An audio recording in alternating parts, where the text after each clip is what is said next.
시작. 너희는 예수 안에서 하나라. 예수 안에서 하나라.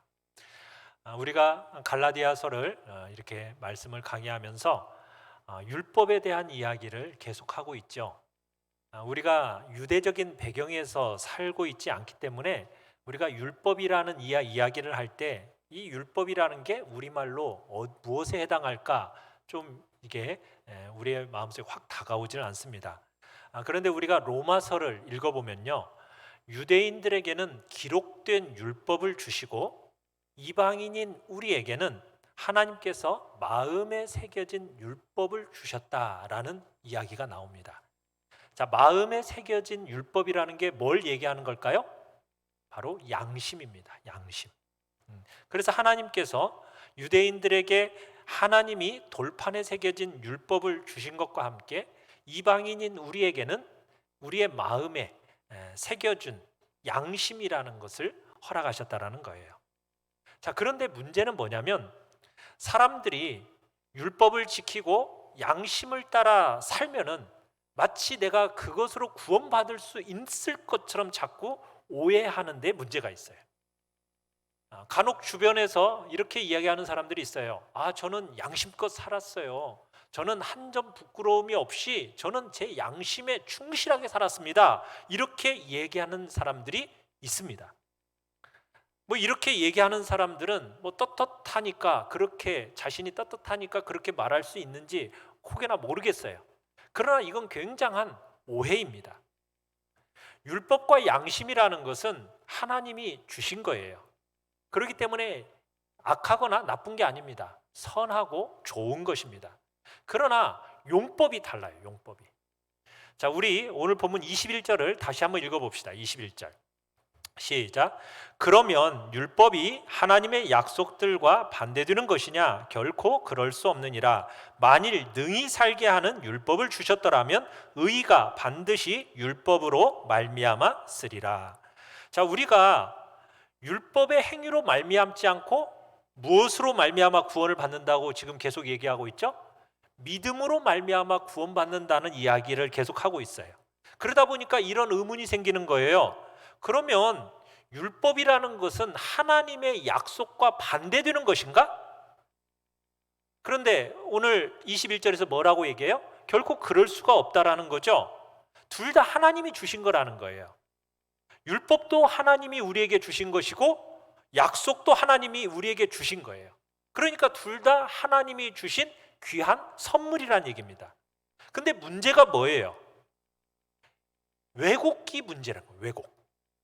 죄인들이 하나님이 주신 이 율법이라는 것을 용도에 맞게 사용하면 되는데 이걸 용도에 맞게 사용하지 않고 왜곡시킨다라는 거예요. 원래 하나님이 주신 모양 그대로 쓰는 게 아니라 왜곡시키는 것이 죄인들의 제일 큰 문제예요. 하나님이 우리에게 율법과 양심을 주셨을 때에는 왜 주셨겠어요?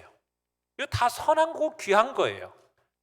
근데 이 용도에 맞게 쓰질 않는 거예요. 그러면 이 율법과 양심이라는 용도는 뭡니까? 우리가 21절 후반절에 이렇게 돼 있죠. 만일 능히 살게 하는 율법을 주셨더라면 의가 반드시 율법으로 말미암았으리라. 그러니까 율법과 양심이라는 것, 이것으로 우리가 구원을 얻을 수 있고 의로움을 얻을 수 있다면 하나님께서 율법을 통해서 구원을 얻을 수 있도록 그렇게 용도를 하나님이 주셨을 텐데 이 율법과 양심이라는 것은 그렇게 사용하라고 주신 게 아니라는 거예요. 생명을 얻는 도구로 주신 게 아니라는 거예요. 우리가 흔히 주변에서 제가 양심껏 살았어요. 저는 하늘 우러러 한 점 부끄러움 없이 양심껏 살았단 말이에요. 여러분, 그렇게 말하는 이 양심이라는 것이 어떤 양심이냐? 약해진 양심이에요. 약해진 양심. 우리는 어리석은 죄인이 있기 때문에 우리의 양심이라는 것을 굉장히 약화시킵니다. 마비시키기도 하고요, 합리화해요. 자기 방식으로 합리화한 양심을 따라 살기 때문에 부끄러움이 없다라는 얘기를 하는 거예요. 그런데요, 여러분, 하나님이 원래 우리에게 주신 양심을 따라서 여러분 그 양심이 우리 속에서 소리를 지르면 어떻게 되는지 아세요? 우리가 그런 말을 할 수가 없습니다. 율법이라는 것은 왜 우리에게 주셨느냐? 양심이라는 것은 우리가 의롭다함을 받거나 생명을 얻는 도구로 주어진 게 아니라 우리로 하여금 뭐 떳떳하게 살도록 주신 게 아니라 다른 목적과 기능이 있다라는 거예요. 자, 22절을 같이 한번 읽어봅시다. 22절 시작. 그러나 성경이 모든 것을 죄 아래에 가두었으니 이는 예수 그리스도를 믿음으로 말미암는 약속을 믿는 자들에게 주려 함이라. 율법과 양심이라는 것은 거듭나기 전 사람들에게 죄를 깨닫게 하기 위해서, 그래서 죄 아래 가두어 놓는 역할을 하는 것이 율법과 양심이라는 거예요. 그러니까 율법과 양심을 주신 목적은 뭐냐? 우리로 하여금 우리가 얼마나 죄 아래 있는가를 보게 하기 위해서 주셨다라는 거죠. 율법과 양심을 가지고 내가 얼마나 의로운 자인가 이것을 평가하는 기준으로 주신 게 아니라는 거예요. 율법과 양심이라는 것은 적극적으로 내가 얼마나 죄인인가 이것을 확신하도록 주셨다라는 겁니다. 이해가 되세요? 여러분, 이 부분에 대해서 23절로 25절에서 바울이 좀 더 소상하게 얘기를 하고 있어요. 자, 1번 같이 한번 읽어보겠습니다. 1번 시작. 초등교사 같은 율법. 자, 23절을 같이 한번 읽어보겠습니다. 23절 시작. 믿음이 오기 전에 우리는 율법 아래 매인바 되고 계시될 믿음의 때까지 갇혔느니라. 자, 여기서 믿음이 오기 전에 라는 이 말이 무슨 뜻인가? 자, 25절로 가보면요, 25절에 보시면은 믿음이 온 후로는 이라고 되어 있어요. 자, 이렇게 얘기하니까 마치 구약 성경에는 믿음이라는 것이 없는 것처럼 이야기되는 것 같은데, 여러분, 구약에도 믿음이 있었습니다. 우리가 지난번에 아브라함에 대해서 얘기할 때 아브라함이 의롭다함을 받은 것이 무엇으로 의롭다함을 받았다고요? 믿음으로 의롭다함을 받았다고 얘기하고 있어요. 구약 성경에서도 다윗이나 수많은 믿음의 이 선배들을 보면은 다 믿음으로 살았던 사람들이에요.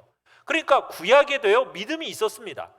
그렇지만 예수님께서 이 땅에 오시자 믿음으로 말미암는 이 구원의 경륜이 밝히 드러났다는 이야기를 하는 거예요.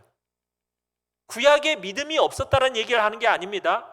믿음으로 말미암는 이 구원의 경륜이 아직 구약 시대 때는 확실하게 밝히 드러나지는 않았는데, 언제 확실하게 밝히 드러났어요?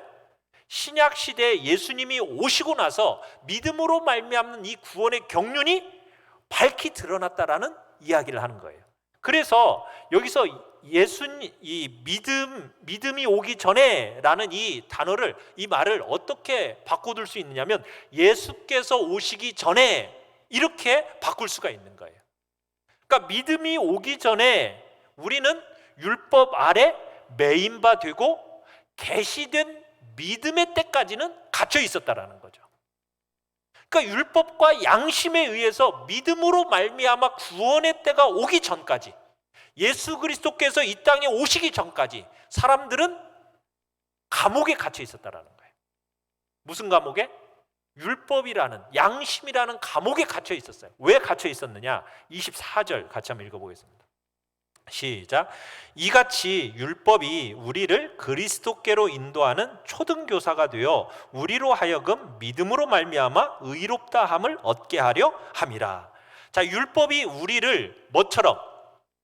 초등교사처럼 그리스도께로 인도할 때까지, 하나님이 정하신 때가 될 때까지 우리를 감옥 안에 가두어 뒀었어요.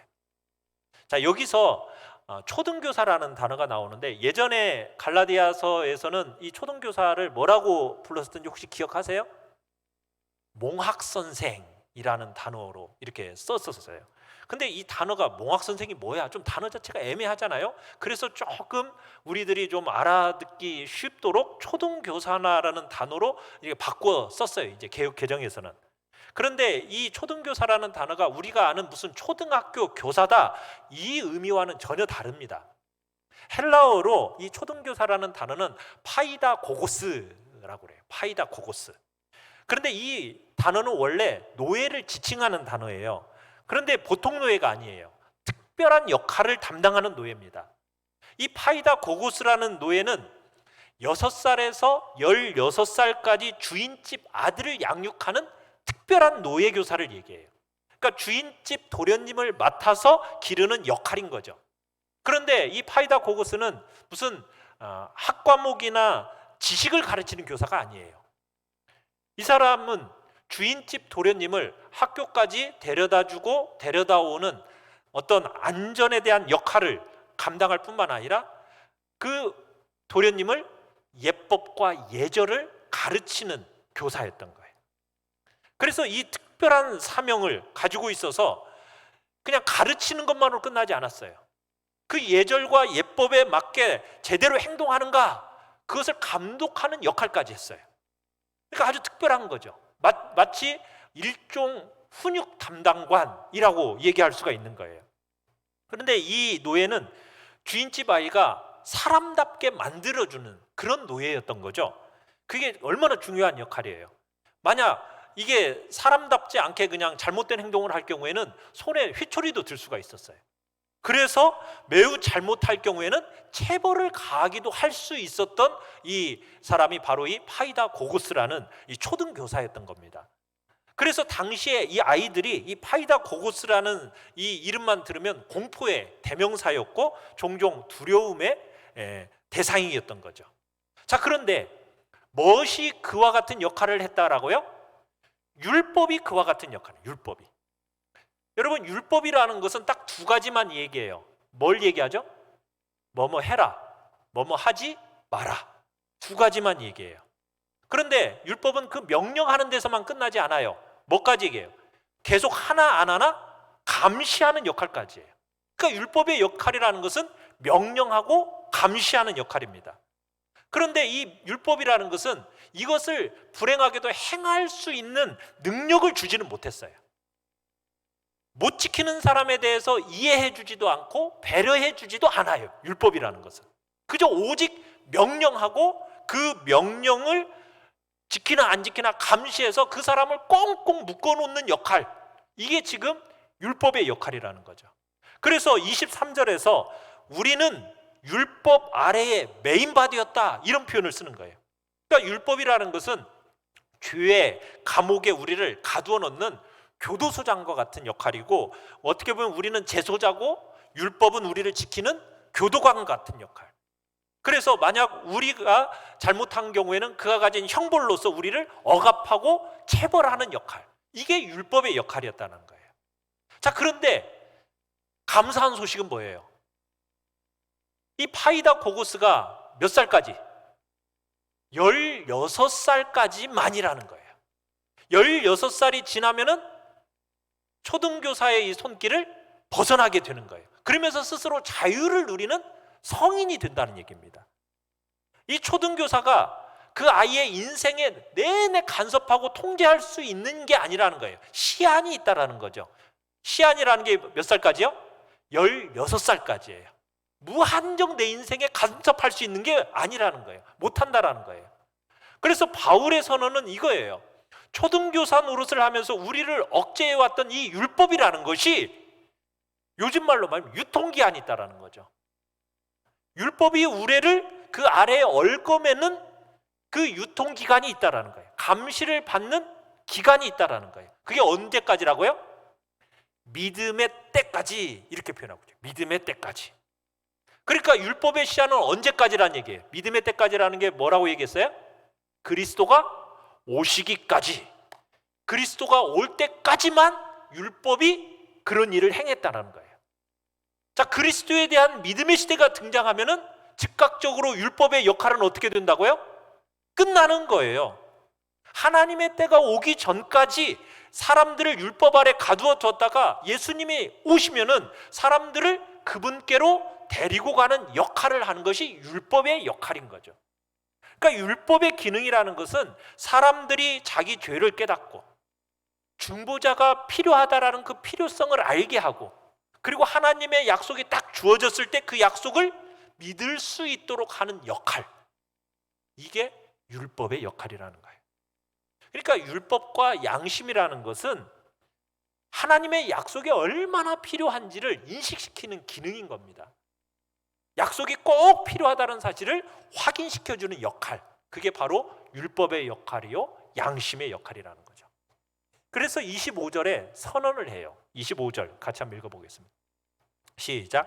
믿음이 온 후로는 우리가 초등교사 아래에 있지 아니하도다. 자, 믿음이 온 후로는, 자, 믿음이 온 후로가 무슨 말이라고 그랬어요? 예수님이 온 후로는 우리 모두가 초등교사 감독하에 있지 않다라는 거예요. 자, 그런데 여러분 한글 번역이 한 가지가 좀 아쉬워요. 아주 중요한 단어가 맨 앞에 있는데 이게 빠졌어요. 원문에는 맨 앞에 이 말이 들어가 있어요. 뭐냐면 그러나 이제는 이라다. 그러나 이제는. 그러나 이제는 믿음이 왔기 때문에 더 이상 초등교사 아래에 있지 않다. 지금 이 얘기를 하고 있는 거예요. 이제는 시대가 달라졌어요. 더 이상 율법의 시대 아니에요. 율법의 시대가 아니라는 거예요. 그러나 이제는 하나님이 새 시대를 여셨다는 거예요. 하나님의 율법의 시대를 끝내셨다는 거예요. 그리스도의 시대가 왔다는 거예요. 드디어 믿음의 시대가 도래했다. 지금 그렇게 선언하고 있는 거예요. 여러분, 주님이 세상에 오심으로 말미암아 이제 세상은 다른 시대가 열렸습니다. 주님께서 이 땅에 오셔서 믿음이 들어온 이 새로운 시대에 여러분 더 이상 율법 아래에 있으면 안 돼요. 율법은 이제 초등교사는 용도가 어떻게 됐어요? 폐기됐어요. 더 이상 그 기능과 역할은 거의 없어졌어요. 교훈 자체는 하나님이 주신 것이기 때문에 여전히 유익한 것이지요. 그러나 초등교사 자체는 이제 필요 없어진 거예요. 우리에게는 뭐만이 있다라는 거예요? 예수 믿는 믿음. 이것 이외에 여기다가 뭐 율법을 추가해야 된다, 양심껏 살아야 한다, 여러분 이런 것 덧붙일 필요가 없다는 얘기예요. 여기에다가 그런 말들을 덧붙여서는 안 된다는 거예요. 왜요? 무슨 시대가 왔기 때문에? 새로운 시대가 왔기 때문에. 믿음의 시대, 이 새로운 시대가 왔기 때문에 우리에게 있어 아주 중요한 일이 일어나게 됐어요. 26절을 한번 가보시면은 26절에 이렇게 얘기를 하고 있죠.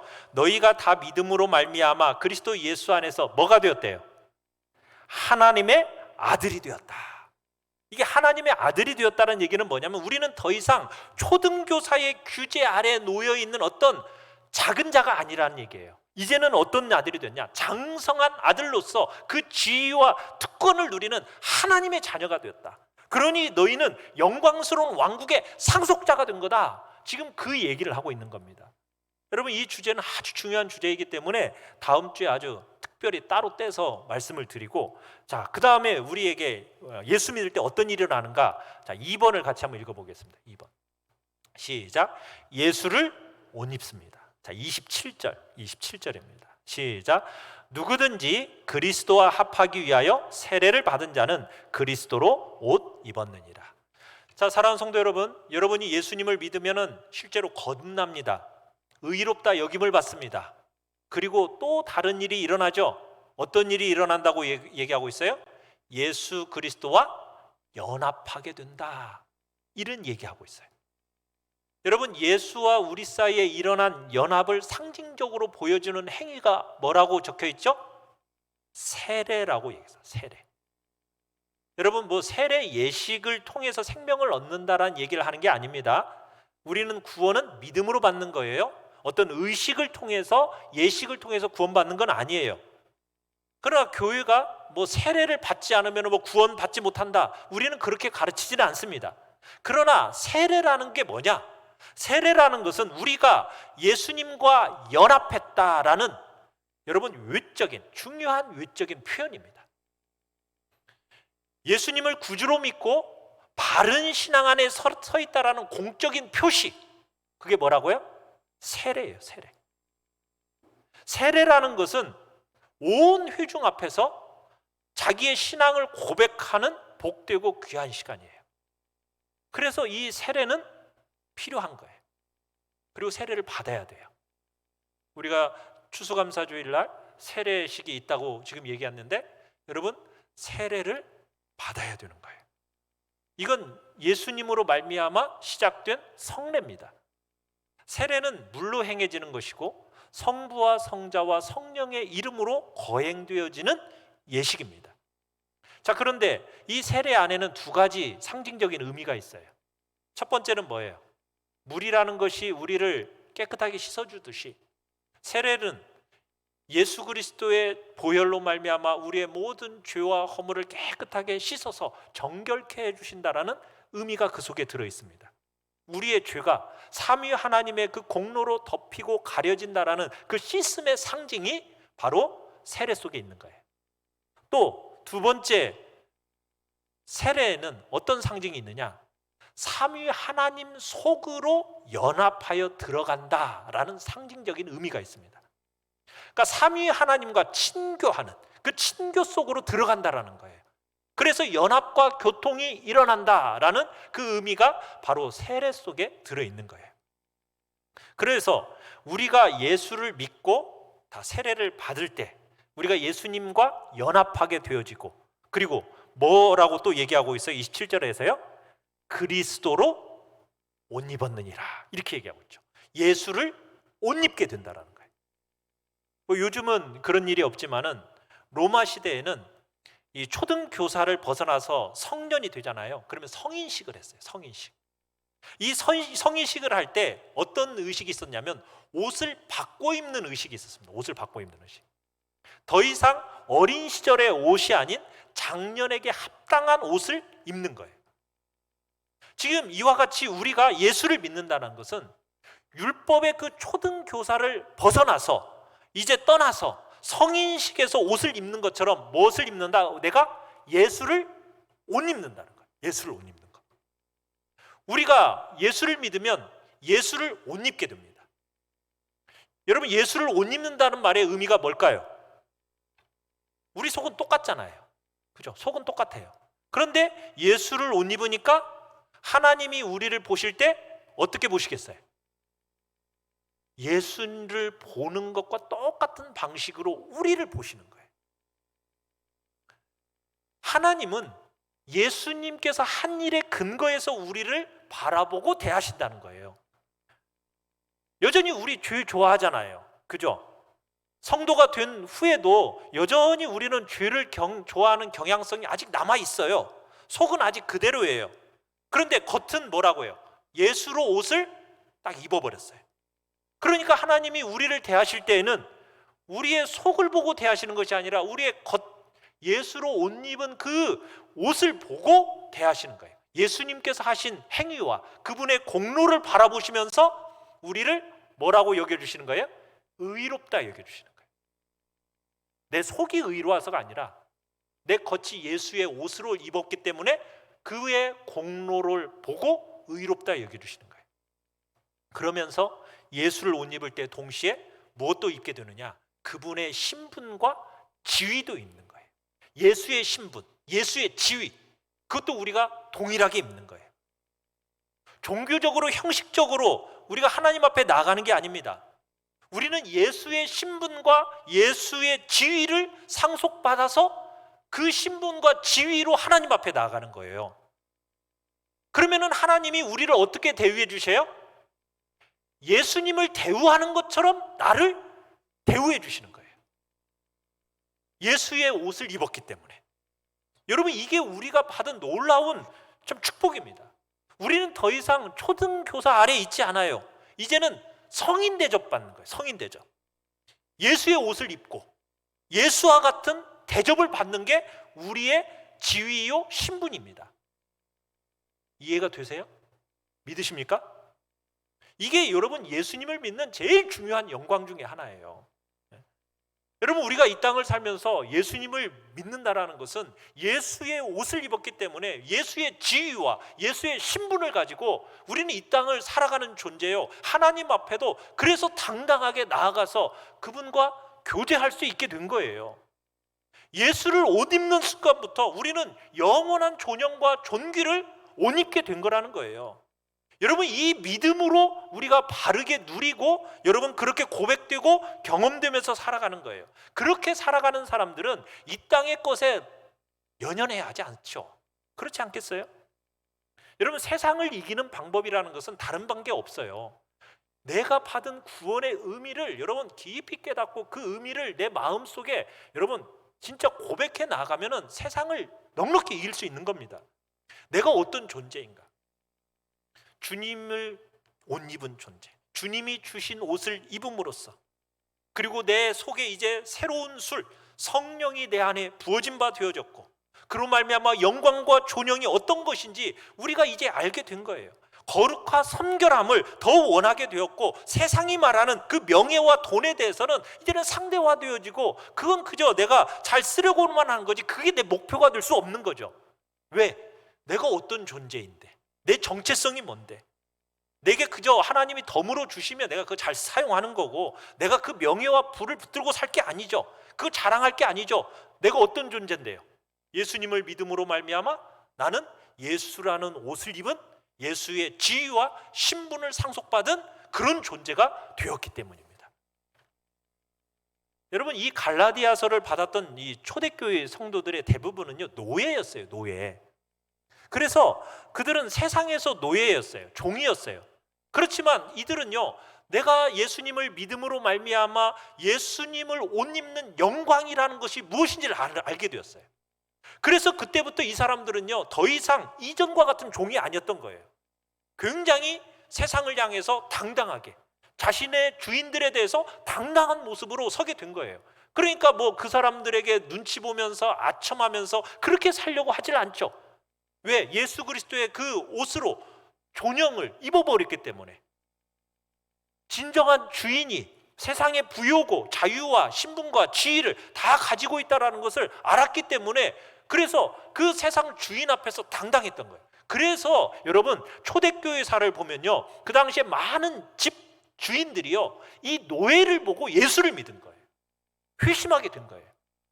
아니, 인간 취급도 받지 못하는 저 노예들이 변화가 되니까 강한 도전을 받고, 그 당시에 많은 주인들이 노예를 보고 변화를 받아서 예수를 믿게 된 거예요.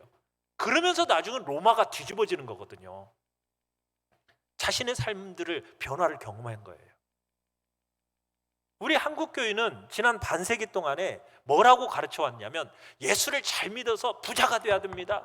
예수를 잘 믿어서 여러분 훌륭한 신분과 지위를 가지고 여러분 영향력 있는 자리에 가야 됩니다. 그래야 교회가 힘을 발휘할 수 있고 영향력을 발휘할 수 있습니다. 그래가지고 진짜 교회가 부자가 됐고요. 그래서 교회 안에 있는 많은 사람들이 진짜 높은 지위에 올라가는 그런 영향력 있는 사람이 됐는데, 교회는 영향력을 발휘하고 있어요, 없어요? 못 받아요. 로마 사회의 이 노예들이 여러분 예수로 옷 입은 이 존영을 알기 시작하니까 많은 돈, 많은 명예, 신분을 가지고도 갈 수 없는 자리에 이르게 되었단 말이에요. 그러면은 여러분, 우리가 세상에 보여주는 힘이 어떤 힘이냐는 거죠.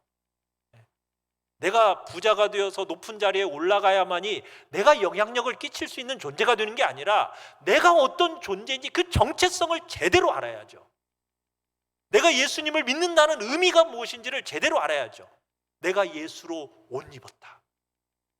그분의 신분과 지위를 내가 상속받았다. 내가 그런 존재로 이 땅을 살아가는 거다. 여러분, 이렇게 예수 믿는 의미를 제대로 알아야 그 힘이 교회를 회복시키는 것이고, 그리고 세상을 거슬러 갈 수 있게 되는 거예요. 우리 성도님들이 바로 내가 예수를 믿음으로 말미암아 내가 예수의 옷을 입은 존재라는 이 사실에 대한, 그분의 신분과 지위를 내가 상속받은 존재라는 사실을 당당하게 이 땅을 향하여 선포하며 나아가는 복된, 그래서 이 땅을 바르게 섬기는 우리 귀한 성도들 되시길 바랍니다. 여러분, 또 예수를 믿을 때 또 어떤 일이 일어납니까? 3번입니다. 시작.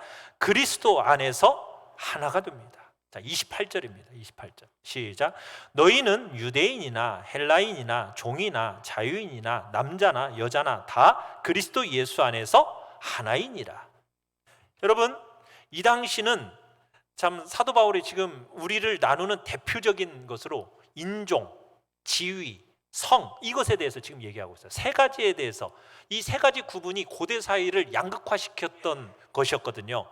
이 당시 소크라테스가 드렸다라고 얘기하는 감사 기도가 있는데, 뭐라고 이 사람이 기도를 했으냐면, 나는 짐승이 아닌 인간으로 태어나고 여자가 아닌 남자로 태어났으며 야만인이 아닌 그리스인으로 태어난 것에 감사합니다. 이렇게 얘기했다고 그래요. 그러니까 벌써 남자와 여자, 또 야만인과 그리스, 인종, 이런 차별적인 게 나타나잖아요. 또 유대교에서 1세기 축도를 보면 이렇게 해요. 복된 구주 우리 하나님 우주의 왕이시여 나를 이방인으로 창조하지 않으셨음에 감사합니다. 복된 구주 우리 하나님 우주의 왕이시여 나를 여인으로 창조하지 않으셨음에 감사합니다. 이게요, 그 당시에 성에 대한 분명한 구별과 차별이 있었던 거예요. 여러분, 성경이 기록된 시대는 노예라는 존재는 물건이었어요. 사람 취급하지 않았습니다. 노예는 물건처럼 주인의 소유였어요. 노예가 잉태하잖아요. 아기를 베면은 고생스럽게 아기를 낳아도 그 아이는 뭐가 돼요? 주인의 소유가 되는 거예요. 자, 그러다가 이 노예들이 예수를 믿게 된 거예요. 예수를 믿고 교회 안에 들어왔어요. 그리고는 메시지를 듣는 거예요. 어떤 메시지요? 금방 우리가 읽었던 28절의 메시지를 듣는 거예요. 너희는 유대인이나 헬라인이나 종이나 자유인이나 남자나 여자나 다 그리스도 예수 안에서 뭐다? 하나다라는 의미를 들어요. 이걸 문자적인 의미로 하면 너희들은 그리스도 예수 안에서 모두 다 인격체다. 지금 이렇게 얘기한 거예요. 다예요. 다. 모두를 강조하죠. 모두. 유대인, 이방인, 노예, 자유인, 남자, 여자 모두가 다 하나님의 자녀라는 거예요. 그러니까 예수 그리스도의 교회는 어떻게 보면은 가장 으뜸되는 가족이면서 그 안에 열등한 자녀가 존재하지 않는 거예요. 여러분, 이 시기가 언제라고요? 100년도 안 됐어요. 100년도 안 됐어요. 지금 우리는 지금 2020년을 살고 있지만 100년도 안 되던 그 시기에 여러분, 이런 메시지를 교회 안에서 전한 거예요. 여러분, 한번 생각해 보세요. 평생을 노예로 살았던 사람이 교회 안에 들어오니까 이런 얘기가 딱 들어졌을 때 여러분, 세상의 구조와 질서가 완전히 다른 새로운 질서를 만나는 거 아니겠어요? 우리 한국교회에서도 마찬가지였어요. 초대교회 때 여러분, 쌍놈들이 교회 안에 들어왔다가 양반들하고 이게 하나라는 얘기가 이게 말이 돼요? 근데 그게 교회 안에서, 기독교 안에서 이루어진 거거든요. 다른 점을 가지고 막 차별하고 특권과 우열과 열등을 만들어내는 그 세상에 몸을 담고 있었던 이 사람들이 교회 안에 들어와서 성도라고 되니까 그때부터 하나님 안에서 새로운 질서를 만나게 되는 거예요. 종과 주인이 하나다. 종은 더 이상 물건이 아니다. 인격체다. 또 여러분, 이 당시는 힘이 지배하는 세상이에요. 칼과 창을 가지고 영토를 정복하는 시대란 얘기예요. 이때요, 여성이라는 존재는 남성처럼 힘이 세지 못하니까 상대적으로 늘 열등하게 여겨졌습니다. 그래서 여자라는 존재는 억압과 착취의 대상이었어요. 남자의 소유물이었다고요. 그래서 남편은 아내가 마음에 안 들면은 그냥 이혼증서 써줘가지고 내보내버리고, 그리고선 자기 욕망과 탐욕에 따라서 다른 여자 취하면 그만이었어요. 그런 시대에 여성들이 교회 안에 들어왔어요. 복음을 처음으로 들었어요. 그때 뭐라고 그래요? 남자와 여자는 하나다. 한 인격체다. 둘은 차이가 있는지 모르겠지만 그 차이는 우등과 열등의 차이가 아니다. 편견과 차별의 차이가 아니다. 남자와 여자는 하나다라는 어떤 독특한 새로운 질서를 만나게 된 거예요. 이게 교회고 이게 복음입니다. 이 세상이 만들어 놓은 수많은 그 차별을 정당화하는 온갖 구조의 틀을 복음이 다 허물어 버린 거예요. 그리고 전혀 새로운 질서를 만들어 버린 거죠. 여러분, 요즘 같은 자본주의 사회에서는 뭐가 차별을 만들어내요? 돈이죠, 돈. 미국에서나 유럽에서 들어온 이 천박한 자본주의 사회가 우리 한국 사회에 가득해가지고 사람들을 돈으로 자꾸 가치 판단을 하잖아요. 우리가 뭐 백화점을 가더라도 고객이라고 하지만 뭐 차별받잖아요. 일반 고객, VIP 고객, VIP만 있는 게 아니죠. VVIP 고객 다 나눠요. 차별해요. 외모도 그러잖아요. 아니, 주님이 주신 그대로 받아가지고 사는데 그냥 외모 가지고 사람 다 차별해요. 그런데 이런 세상 속에서 복음은 뭐라고 선포한다고요? 모두 다 하나라는 거예요. 하나라. 사람의 재능과 능력이 사람을 평가하는 기준이 아니라는 거예요. 죄인인 우리를 은혜와 풍성한 사랑으로 덮으셔서 자신의 아들로 삼아주시고 믿음으로 의롭다 하시는 하나님이 우리에게 예수의 옷을 딱 입혀주셨어요. 그리고는 우리는 뭐라고요? 하나다. 여러분, 우리는 세상의 관점으로 사람을 봐서는 안 되는 거예요. 우리는 교회 공동체 안에 사람들을 대할 때 여러분, 이 사회가 만들어 놓은 어떤 잣대와 기준으로 사람들을 대해서는 안 되는 것입니다. 우리는 전혀 다른 눈을 가지고 사람들을 대해야 되는 거예요. 그게 바로 교회예요. 그게 교회 공동체예요. 그런데 우리는 왜 그렇게 하지 못하느냐? 그렇게 하지 못하는 이유는 우리가 그리스도 안으로 충분히 들어가지 못했기 때문이에요. 여러분, 그리스도 안에서는 분리라는 게 없습니다. 오직 하나입니다.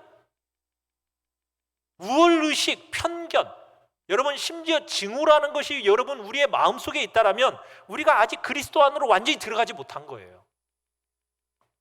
우리가 그리스도 안에 있을 때 예수님이 우리를 바라보고 대접한 것처럼 행동할 수 있어야 돼요.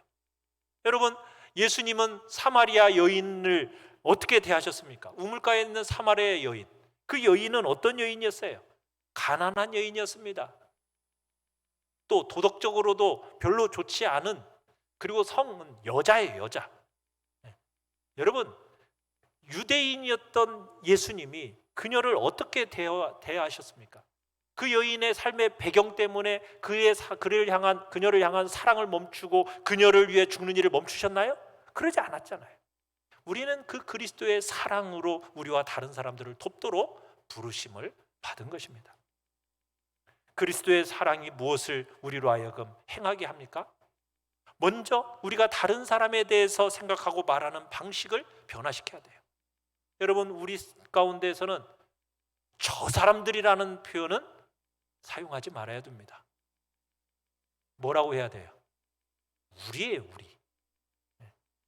교회 안에서 저 사람들이 있어서는 안 되죠. 우리입니다, 우리. 하나예요, 하나. 다른 사람을 대하는 방식도 변화시키는 거예요.